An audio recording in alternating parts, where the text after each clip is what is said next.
Welcome to परिवर्तन की आवाज़। मैं हूं Aatir Zaidi, as concern Auckland की तरफ से। नमस्ते दोस्तों, मैं हूँ Jyoti Parashar, elder abuse response social worker, as concern Auckland में। तो दोस्तों, स्वागत है आपका एक और एपिसोड में, जहां हम ऐसे टॉपिक्स के बारे में बात करते हैं जो बुजुर्गों के लिए काफ़ी काम आ सकते हैं।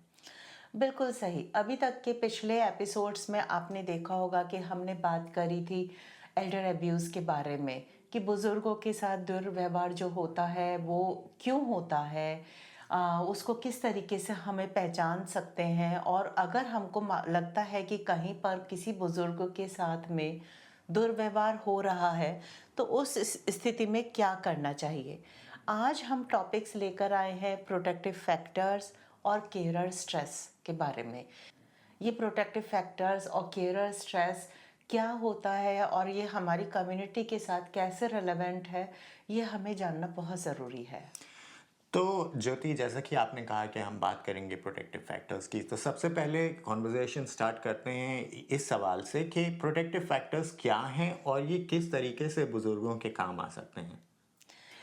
आते प्रोटेक्टिव फैक्टर्स वो होते हैं जो किसी भी व्यक्ति के आसपास के माहौल में, जैसे परिवार में, रिश्ते में या कम्युनिटी में पहले से मौजूद होते हैं और ओल्डर पर्सन को वो सुरक्षित, सम्मानित और सपोर्टेड महसूस कराते हैं। सिंपल शब्दों में अगर कहा जाए तो प्रोटेक्टिव फैक्टर्स एक सेफ्टी नेट की तरह काम करते हैं।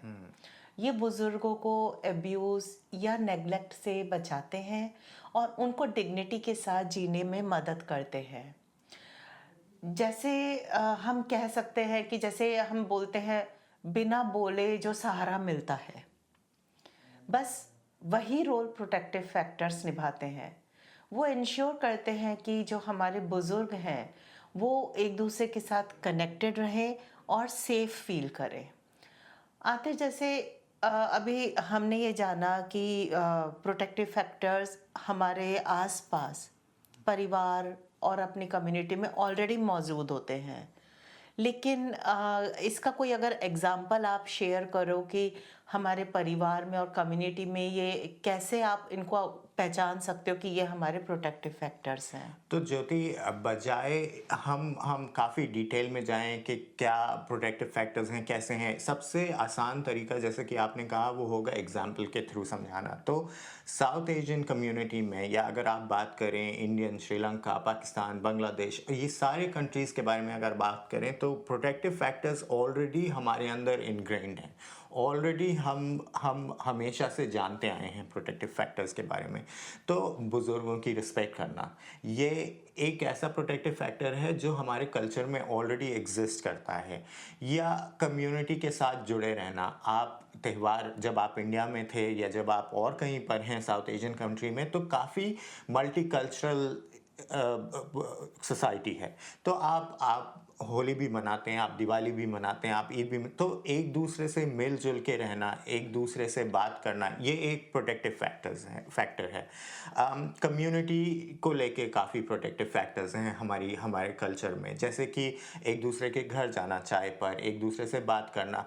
तो ये प्रोटेक्टिव फैक्टर्स एक नेट का रोल ऐसे निभाते हैं कि अगर आपके साथ कुछ हो रहा है या आपके बिहेवियर में कोई चेंज है या आपकी पर्सनैलिटी में कोई चेंज है, इन प्रोटेक्टिव फैक्टर्स की वजह से ऑलरेडी आपको सुरक्षित महसूस होता है कि कल को अगर आपके बिहेवियर में कोई बदलाव आता है और आप लोगों के घर चाय पर जाते हैं, मिलते हैं, जुलते हैं लोगों से, तो उनको समझ में आ जाएगा कि क्या चेंजेस आ रहे हैं आपकी पर्सनैलिटी में, आपकी आपकी पर्सनल ज़िंदगी में अगर कुछ चल रहा है, तो काफ़ी आसानी से ये चीज़ें सामने आ सकती हैं। जैसे कि मैंने कहा, कल्चरल प्रोटेक्टिव फैक्टर्स के, एल्डर्स की रिस्पेक्ट करना, जिससे कि एल्डर अब्यूज़ हम नहीं का अब ज़्यादा हो सकता है हमारी कम्युनिटी में, बिकॉज़ ये ऑलरेडी एग्जिस्टिंग प्रोटेक्टिव फैक्टर है हमारे हमारे कल्चर में। बिल्कुल, जैसे कि आपने बोला कि जैसे हेल्दी रिलेशनशिप है, एक दूसरे के साथ में, परिवार में, कम्युनिटी में जुड़ाव होना, एक दूसरे का के साथ में आप रेगुलर टच में रहना।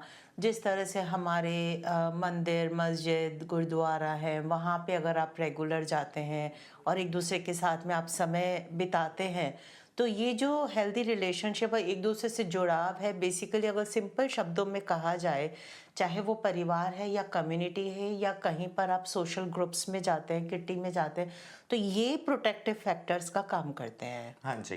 तो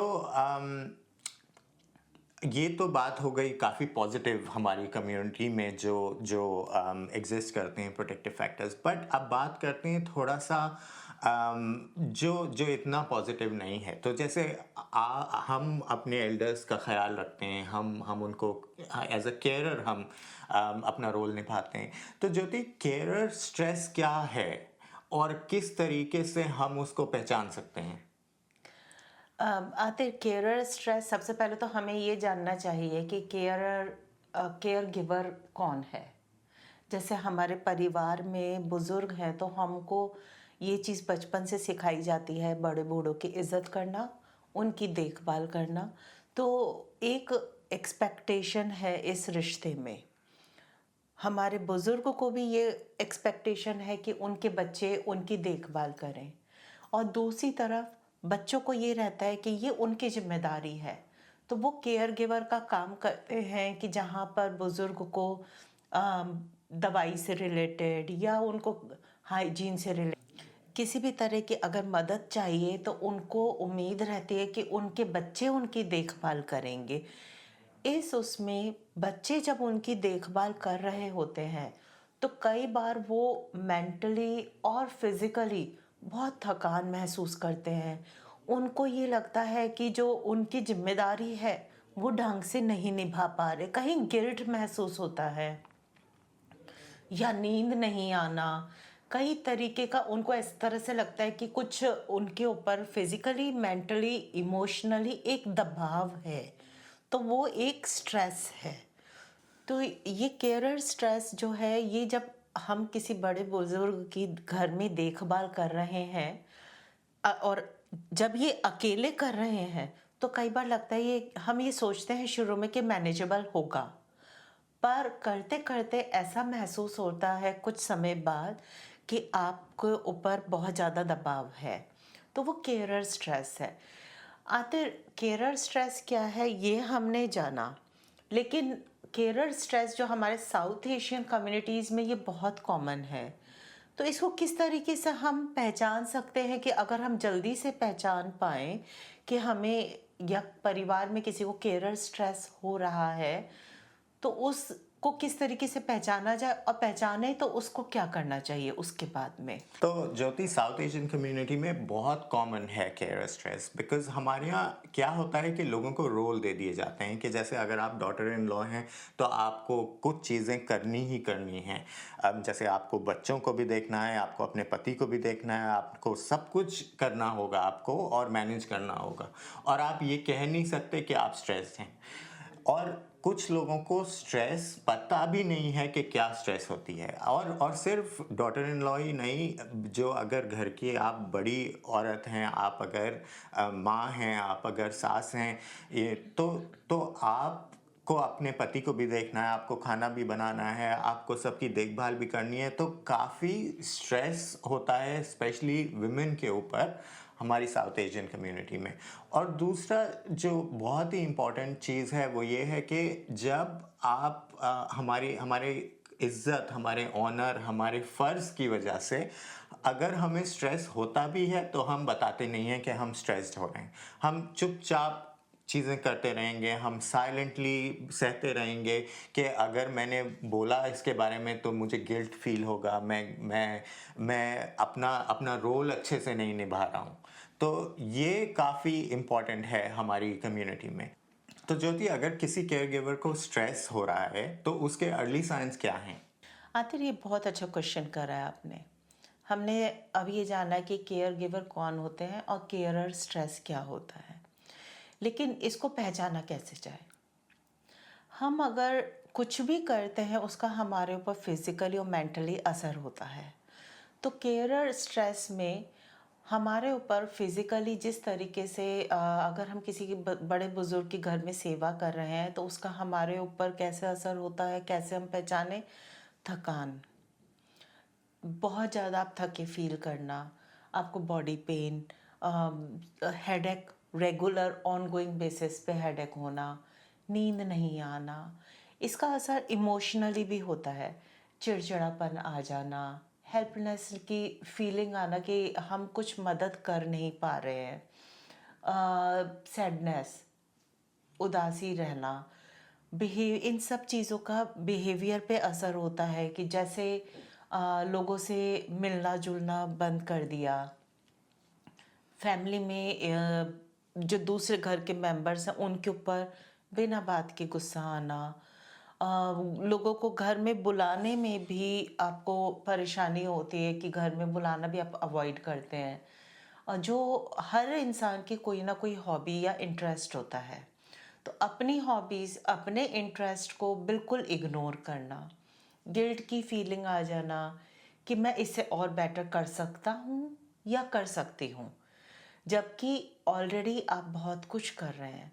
तो ये जो केयर गिवर की जो बेसिक नीड्स जो है ना अपनी उनको भी इग्नोर करना, खाना टाइम से नहीं खाना, जब आप थक रहे हैं तो आप आराम नहीं करना, ये सोचना कि नहीं मुझे पहले उनकी ज़रूरतें पूरी करनी है। और इसके बारे में जैसे अगर एक और चीज़ इसमें बहुत इम्पोर्टेंट है जो हमको सोचना चाहिए, क्योंकि अ, अगर हम अपना ध्यान नहीं रखेंगे तो हम हमारे बड़े बुजुर्ग का कैसे ध्यान रखेंगे। डॉक्टर्स का अपॉइंटमेंट, खुद का भी इग्नोर करना, वो चीज़ आपके हर लिहाज से आपके फिजिकली मेंटली हर चीज़ पर असर डालती है। तो आते अभी तक हमने जो बातें करी हैं बहुत इम्पोर्टेंट है, सबसे रिलेटेड है कि हर साउथ एशियन कम्युनिटी के परिवार में अगर देखा जाए तो ये ज़रूरी है। प्रॉब्लम्स हमने डिस्कस करी है, अब इसका हम सॉल्यूशन क्या है, हम उसके बारे में बात करें। अगर किसी को केयर गिवर स्ट्रेस हो रहा है, उसको अब हम पहचान सकते हैं, लेकिन अब पहचानने के बाद में क्या स्टेप्स लेने चाहिए? तो ज्योति, ये बहुत अच्छा सवाल है और हम अपने लिसनर्स के लिए 5 चीज़ें बता सकते हैं और आप अगर 5 ही चीज़ें अपनी ज़िंदगी में इम्प्लीमेंट कर लें या आप प्रैक्टिस करने लगें तो आपका स्ट्रेस कम हो सकता है। तो पहली चीज़ है ओपन कम्युनिकेशन। अगर आप फैमिली के साथ बैठ के बातचीत करें और ये बोलें कि मैं बहुत ज़्यादा स्ट्रेस्ड हूँ, तो इसमें कोई गिल्ट की बात नहीं होनी चाहिए। अगर आप स्ट्रेस्ड हैं तो कम से कम आप खुल के बात करें अपनी फैमिली के साथ। दूसरी चीज़ है ब्रेक लेना। तो आप या तो 10 मिनट की वॉक पे जा सकते हैं, इतना भी आपके लिए ब्रेक हो सकता है, या अगर आपको कहीं और जाना है, छुट्टी पे जाना है, कुछ 2 दिन के लिए करना है सिर्फ़ अपने लिए, तो आप वो कर सकते हैं। तीसरी चीज़ है कम्युनिटी सर्विसेज़ का यूज़ करें आप। तो जैसे रिस्पाइट केयर है, या आप केयर गिवर सपोर्ट ग्रुप्स हैं, या अगर आपको केयर गिवर चाहिए है, अगर आप जिसका भी केयर कर रहे हैं अगर वो क्वालिफाई होता है नीड्स असेसमेंट के लिए, तो आप केयर गिवर आवर्स भी ले सकते हैं। चौथी चीज़ है सेल्फ केयर। तो वो चीज़ें आप करें अपनी ज़िंदगी में जो जो आपको एन्जॉयमेंट लाती हैं आपकी ज़िंदगी में। जैसे कुछ लोगों के लिए गार्डनिंग बहुत ज़्यादा स्ट्रेस रिलीफ़ की चीज़ होती है, या मैसाज पर जाना बहुत बहुत अच्छी चीज़ होती है लोगों के लिए, या म्यूज़िक सुनना, या टीवी देखना, या फ़िल्म अगर आप कोई एन्जॉय करते हैं तो वो देखें। अपने लिए आप टाइम निकालें। और पाँचवीं चीज़ है इमोशनल सपोर्ट। अगर आपको लगता है कि ये सारी चीज़ें आपके लिए काम नहीं आ रही हैं, तो अपने दोस्त से बात करें। अब आप काउंसलर्स से बात कर सकते हैं, आप हेल्प माँग सकते हैं किसी ऐसे थर्ड पार्टी से बात करने के लिए जो आपको नॉन जजमेंट वे में आपको सुन सके। तो सबसे इम्पोर्टेंट अपना ख़्याल रखना, सेल्फिश होना नहीं है। हम्म। बिकॉज़ अगर आप इतना दे रहे हो, अगर आप एक पानी ग्लास में से आप देते रहोगे, देते रहोगे, देते रहोगे, तो वो ग्लास खाली रह जाएगा। तो ये बहुत ज़रूरी चीज़ है। जब केयर गिवर ठीक होता है, तभी वो किसी का ख़्याल रख सकता है। बहुत सही कहा आतिर, क्योंकि ये वाली चीज़ हर उम्र के लोगों के लिए बहुत ज़रूरी है। ओपन कम्युनिकेशन, दोस्तों के साथ बात करना, दोस्तों के साथ समय बिताना बहुत ज़रूरी है। तो दोस्तों, आज की बात यही थी। एल्डर्स के लिए प्रोटेक्टिव फैक्टर्स क्या हैं, केयर गिवर कौन होते हैं केयर स्ट्रेस, क्या होता है, इसके बारे में जानकारी हम देना चाह रहे थे। एल्डर्स के लिए प्रोटेक्टिव एनवायरनमेंट बनाना और केयर गिवर्स का ख्याल रखना दोनों बहुत ज़रूरी है। तो मिलते हैं अगले एपिसोड में, जहां हम एक और इंटरेस्टिंग टॉपिक लेकर आएंगे अपने बुजुर्गों के लिए। तो देखते रहिए और सुनते रहिए परिवर्तन की आवाज़। Thank you. Thank you.